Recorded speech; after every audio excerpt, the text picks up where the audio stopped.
اگر آپ سے کوئی پوچھے کہ اس دنیا میں سب سے پہلے حج کس نے کیا تو شاید آپ نہیں بتا پائیں گے۔ دوستو، آپ کی جانکاری کے لیے بتا دیں، سعودی عرب کے مکہ شہر میں کعبہ شریف کی تعبیر تو آدم علیہ السلام کے دور میں ہی ہو چکی ہے۔ روایتوں میں ملتا ہے ہمیں کہ جب اللہ نے حضرت آدم علیہ السلام کو جنت سے نکال کر زمین پر بھیجا تو آدم علیہ السلام نے اللہ کے حکم سے پہاڑوں سے پتھر لا لا کر خانہ کعبہ کی تعبیر کی، لیکن اس کے ہزاروں سال بعد جب حضرت نوح علیہ السلام کے زمانے میں جو بھینکر طوفان آیا تو اس طوفان میں کعبہ شریف کا ڈھانچہ بھی ڈھہ گیا تھا، لیکن اتنے وشال کائے طوفان کے باوجود بھی اس کعبہ شریف کی بنیاد باقی رہی۔ دوستو، آج سے تقریباً 4000 برس پہلے مکہ کے اندر کوئی بھی نہیں رہا کرتا تھا۔ پھر حضرت ابراہیم علیہ السلام اللہ تعالیٰ کے حکم سے اپنی بیوی حضرت ہاجرہ اور بیٹے حضرت اسماعیل علیہ السلام کو لے کر روانہ ہو گئے اور اس مقام پر پہنچے جہاں پر آج مکہ واقع ہے۔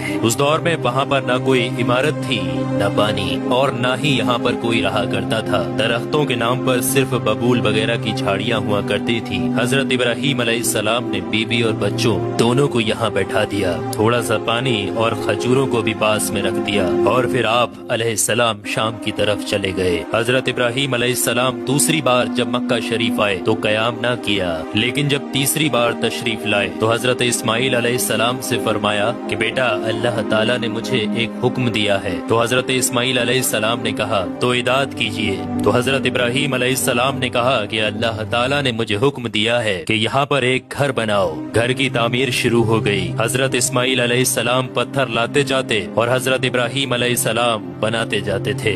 جب تعمیر ذرا بلند ہو گئی تو حضرت اسماعیل علیہ السلام ایک پتھر کو اٹھا کر لائے جو کہ حضرت ابراہیم علیہ السلام اس پر کھڑے ہو کر تعبیر کر رہے تھے۔ یہی مقام ابراہیم بھی ہے۔ یہ باپ بیٹے دیوار کو اٹھاتے جاتے تھے اور دعا کرتے جاتے تھے، اے پروردگار ہم سے قبول فرما، تو سننے اور جاننے والا ہے۔ انہوں نے گھر کی تعمیر نہ مٹی سے کی اور نہ چونے سے، بس پتھر کے اوپر پتھر رکھتے چلے گئے، اور نہ ہی چھت بنائی اور نہ کوئی اس کا دروازہ۔ اور پھر بعد میں الگ الگ زمانے میں پھر بیت اللہ کی تعمیر ہوئی، قریش نے بھی تعمیر کی اور ان کے بعد بھی ہوئی۔ کہتے ہیں کہ اس وقت اسماعیل علیہ السلام کی عمر 20 برس تھی۔ حضرت ابراہیم علیہ السلام نے بیت اللہ کے پہلو میں بکریوں کا ایک باڑا بھی بنا دیا تھا اور اس کے اوپر پہلو کی چھت ڈال دی تھی۔ پہلے بیت اللہ کی جگہ پر ایک سرخ رنگ کا ٹیلا تھا، اکثر سیلاب اسے ادھر ادھر سے کاٹتا رہتا تھا۔ جب حضرت ابراہیم علیہ السلام تعمیر کعبہ سے فارغ ہوئے تو حضرت اسماعیل علیہ السلام سے ایک ایسا پتھر لانے کے لیے کہا